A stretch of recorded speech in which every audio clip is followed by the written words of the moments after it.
Hello guys, this is Steno for All YouTube channel. Here we provide you Hindi or English shorthand dictations at different speed. Today I am going to provide you English dictation at the speed of 80, which will help you in various Steno skill tests. Get ready for 80 word per minute shorthand dictation. Start. 3 years ago, the Centre and the States of the Union of India struck a grand bargain, resulting in the launch of the Unified Goods and Services Tax (GST) era. The states gave up their right to collect sales tax and sundry taxes, and the centre gave up excise and services tax. The nationwide GST promised friction-less commerce across state borders, buoyant and leak-proof tax compliance, and removal of inefficiencies like the cascade of tax on tax. This historic grand bargain was the result of painstaking consensus building, which inter alia involved addressing the apprehension of states of revenue loss due to the GST, abdication of responsibility. Their consent was secured by a promise of reimbursing any shortfall in tax revenues for a period of 5 years.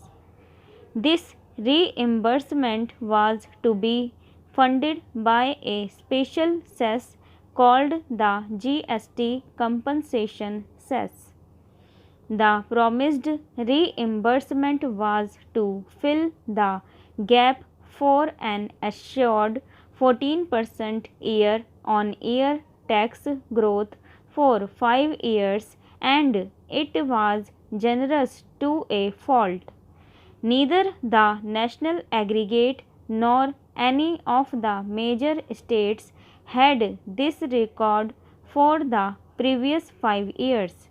But that was not the only fault with the design, which had also failed to learn from the successful design of harmonizing value added tax VAT rates across the nation implemented just a decade ago. VAT was the precursor to GST and also needed a consensus. That design too had an inbuilt reimbursement formula, but that tapered over the years, making room for incentives for tax effort from the states sort of skin in the game.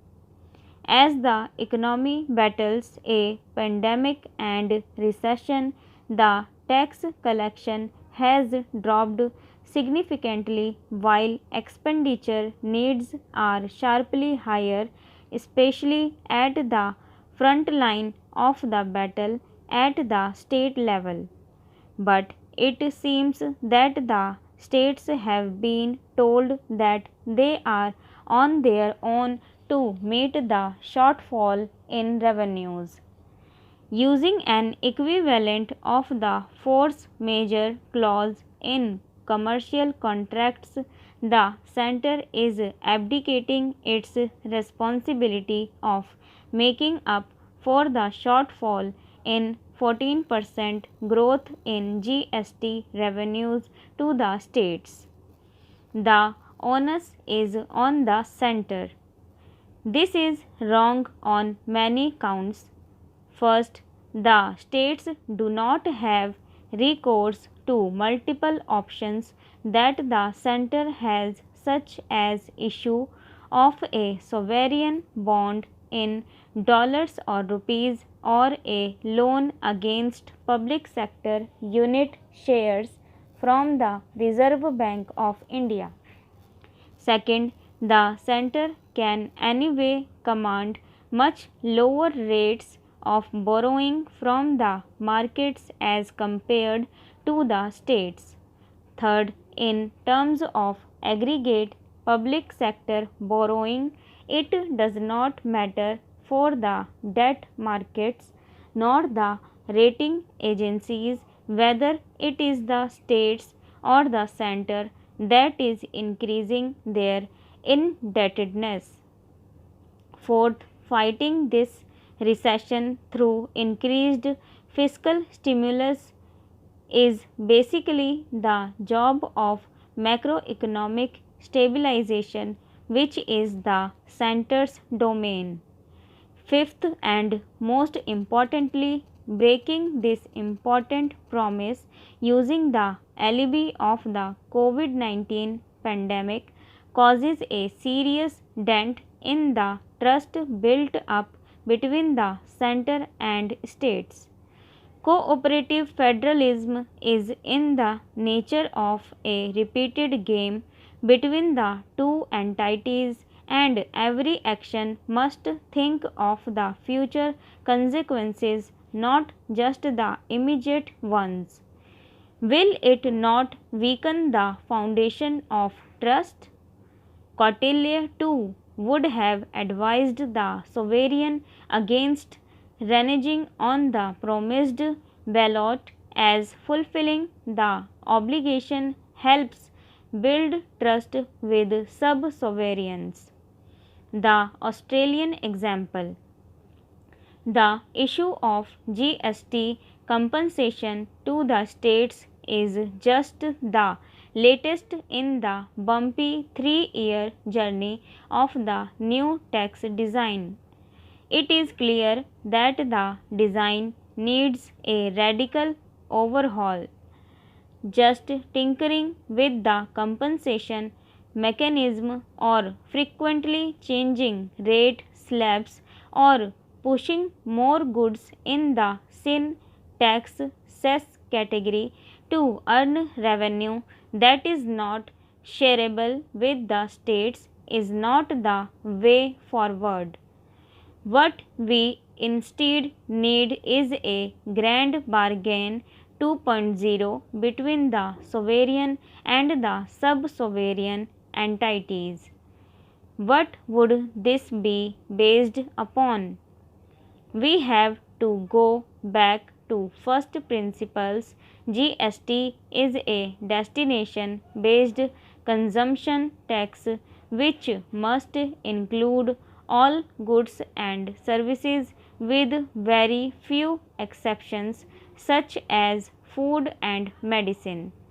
That widening of the tax base itself will allow us to go back to the original recommendation of a standard rate of 12% to be fixed for at least a 5-year period. A comparison with Australia, which also coincidentally shares its GST anniversary with India, is apt. For the past 2 decades, their GST rate has been constant at 10%.